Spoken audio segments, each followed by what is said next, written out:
Taste the Daily. Ranipet மாவட்டத்தில் இயங்கும் கல்குவாரி கிரஷர்களில் 80% அனுமதி இல்லாமல் இயங்குவதாக மணல் லாரி உரிமையாளர்கள் சங்கத்தினர் குற்றம் சாட்டியுள்ளனர். 2 ஆண்டுகளாக மூடப்பட்டிருக்கும் அரசு மணல் குவாரியை திறக்க வலியுறுத்தி லாரி உரிமையாளர்கள் மாவட்ட ஆட்சியர் அலுவலகத்தை முற்றுகையிட்டு மனு அளித்தனர்.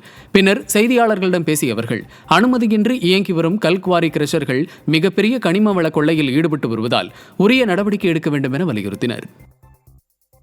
இன்றைக்கு இந்த மாவட்டத்தில் நூற்றுக்கணக்கான கல் குவாரிகள் கிரஷர்கள் இயங்குகிறது.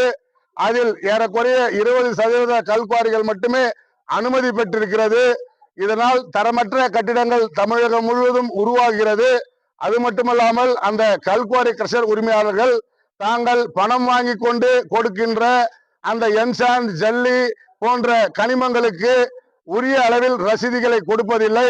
குறிப்பாக 20 மெட்ரிக் டன் என்று சொன்னால் 50 மெட்ரிக் டன்னுக்கு பணத்தை வாங்கி கொண்டு எங்களை கட்டாயப்படுத்தி எங்கள் லாரிகளை அந்த லோடுகளை திணித்துக் கொண்டு அதன் மூலமாக மிகப்பெரிய கனிம கொள்ளையில் ஈடுபட்டு வருகிறார்கள்.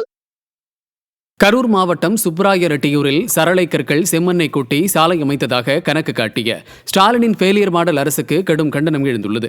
இது தொடர்பாக மாவட்ட ஆட்சியரிடம் மனு அளித்த மக்கள் தங்கள் கிராமத்தில் தார் சாலை அமைப்பதாக கூறி அரசு ஏமாற்றிவிட்டதாகவும், இதுபற்றி பலமுறை புகார் அளித்தும் கூட நடவடிக்கை இல்லை எனவும் கூறினர். இனியும் தரமான தார் சாலை அமைக்காவிட்டால் போராட்டம் நடத்துவோம் எனவும் எச்சரிக்கை விடுத்தனர். தார் சாலை வசதி இது வரைக்கும் கொடுக்கவே இல்லை. ஒரு அவசர வசதிக்கு மாற்றுத்திறனாளிகள் போகிறோம், ஒரு ஆம்புலன்ஸ் வசதினா கூட அந்த ரோடை வந்து சுத்தமாக பயன்படுத்தவே முடியல. ஒரு 3 கிலோமீட்டர் அளவுக்கு வந்தீங்கன்னா உள்ள யாருமே வர முடியாத அளவுக்கு ஒரு தனித்தீவு மாதிரி அந்த கிராமமே ஆயிடுச்சு. உடனடியாக வந்து நிர்வாக நடவடிக்கை எடுத்து தார் சாலை வசதி கொடுக்கணும். இது அடுத்த கட்டத்துக்கு வந்து கூடாது இன்னைக்கு கோரிக்கை மனு கொடுத்துருக்காங்க. இல்லைனா பொதுமக்கள் சார்பாக கொஞ்ச நாள் வெயிட் பண்ணி பார்த்துட்டு தார் சாலை அமைக்கலன்னா அந்த ஊர் மக்கள் சார்பாக உண்ணாவிரதம் அடுத்த கட்டத்துக்கு போகணும். ஏன்னா அந்த இதில் உள்ள பயன்படுத்த முடியாத அளவுக்கு அந்த ஊரே படிச்சுக்கும்.